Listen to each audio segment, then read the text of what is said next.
The spears used by this interesting people are even to this day made entirely of wood, and have such a Polynesian look about them that I intend some time or other to bring some home and experiment on that learned Polynesian cultural expert, Baron von Hugel, with them. Intellectually experiment, not physically, pray understand. The pottery has a very early man look about it, but in this it does not differ much from that of the mainland, which is quite as poor, and similarly made without a wheel and sunbaked.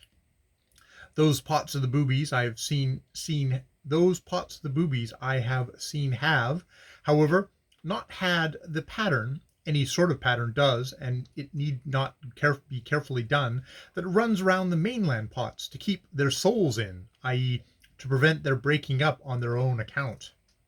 The basket work of the boobies is of a superior order. The baskets they make to hold the palm oil are excellent, and will hold water like a basin, but I am in doubt whether this art is original or imported by the Portuguese runaway slaves, for they put me in very much in the mind of those made by my old friends the Cabinars, from whom a good many of those slaves were recruited.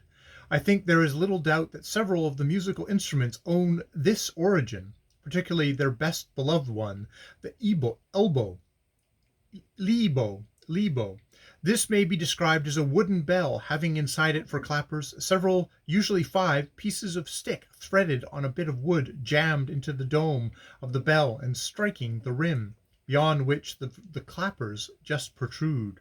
These bells are very like those you meet in Angola, but I have not seen on the island, nor does Dr. Baumann cite having seen, the peculiar double bell of Angola, the ngongui.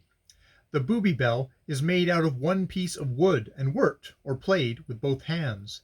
Dr. Baumann says it is customary on bright moonlit nights for 2 lines of men to sit facing each other and to clap, one can hardly call it ring, these bells vigorously, but in good time, accompanying this performance with a monotonous song, while the delighted women and children dance round. The learned doctor evidently sees the picturesqueness of this practice, but notes that the words of the song are not tiefelsing, profound, as he had heard men for hours singing, "The shark bites the booby's hand," only that over and over again, and nothing more. This agrees with my own observations of all Bantu native songs. I have always found that the words of these songs were either the repetition of some phrase as this, or a set of words referring to the recent adventures or experiences of the singer, or the present company's little peculiarities, with a very frequent chorus, old and conventional.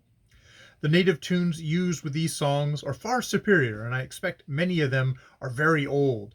They are often full of variety and beauty, particularly those of Mpongwe and Igalwa, of which I will speak later.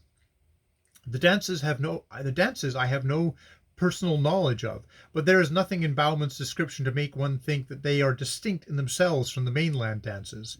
I once saw a dance at Fernando Po, but that was among the Portos, and it was my old friend the Batuco in all its beauty.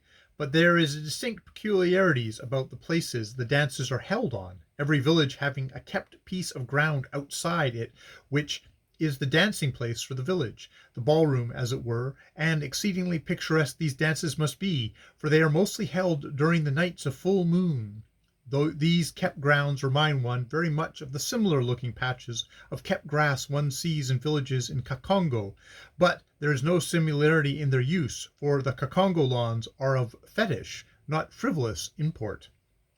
The boobies have an instrument I have never seen in an identical form on the mainland. It is made like a bow, with a tense string of fibre. One end of the bow is placed against the mouth. The string is then struck by the right hand with a small round stick, while with the left it is scraped with a piece of shell or knife blade. This excruciating instrument, I warn anyone who may think of living among the boobies, is very popular. The drums used are both the dula form, all wood, and the ordinary skin-covered drum, and I think if I catalogue fifes made of wood, I shall nearly have finished the booby orchestra. I have doubts on this point, because I rather question whether I may be allowed to refer to the very old bullock hide, unmounted, as a musical instrument without bringing down the wrath of the musicians on my head. These stiff, dry pelts are much thought of and played by the artistes by being shaken as accompaniment to other instruments. They make a noise, and that is after all the soul of most African instrumental music. These instruments are all that is left of certain bullocks which many years ago the Spaniards introduced, hoping to improve the food supply. They seemed as if they were to flourish well on the island, on the stretches of grassland in the Cordillera and the east, but the boobies, being great sportsmen, killed them all off. The festivities of the boobies, dances, weddings, feasts, etc., at which this miscellaneous collection of instruments are used in concert, usually take place in November, the dry season, but the booby is liable to pour forth his soul in the bosom of his family at any time of the day or night, from June to January, and when he pours forth on that bow affair, it makes the lonely European long for home.